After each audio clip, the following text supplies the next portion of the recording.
بيضايه. طبعا المكونات بتاعتها بسيطة جدا. معانا 3 تمرات،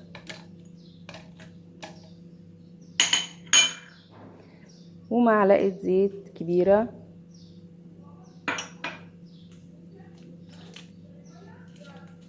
وفانيليا،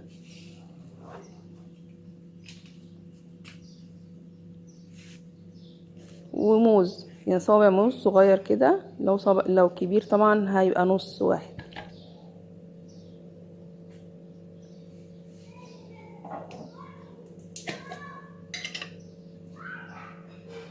وحوالي معلقتين عسل او معلقة كبيرة مليانة.